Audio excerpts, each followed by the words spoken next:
Honestly, the title says it all about this book.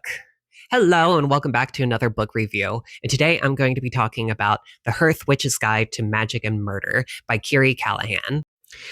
In this story, we follow two main protagonists recent medical school dropout and witch, Saga Trigg, and changeling detective working for the Fae Council, Avery Hemlock.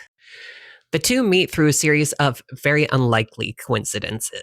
And with Avery having just woken up from a 200-year-long sleeping curse, her knowledge and social graces of the mundane world is less than working, and she ends up relying on Saga throughout most of the investigation.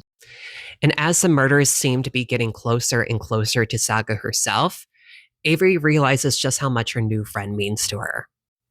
The book is very queer and progressive, and the setting is a solar punk alternative reality from our own.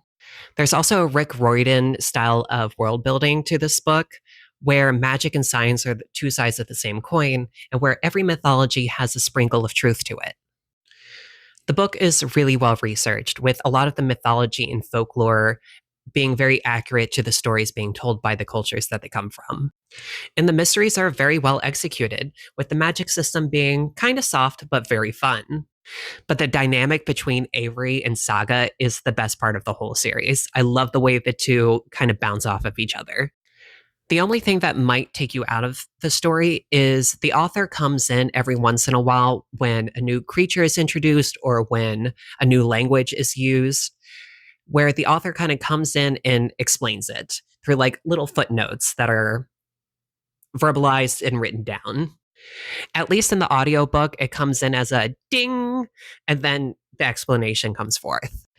I personally love this little quirk of the writing style, but I also really enjoy trivia. So I'm the targeted audience, and some people might not be, because while, yes, it's very informational and kind of important to know this background, it does happen right in the middle of scenes and could take the wind out of the sails for the momentum of the story for some readers. My only real critique is that the ending is very middle of the road for me. The denouement is brilliant and really well done. I love that part.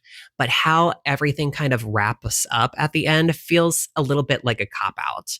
And if you read the series or have read the book, please let me know what your thoughts on it are, because, yeah, very middling, kind of the worst part of the entire book, which could be very disappointing for some people.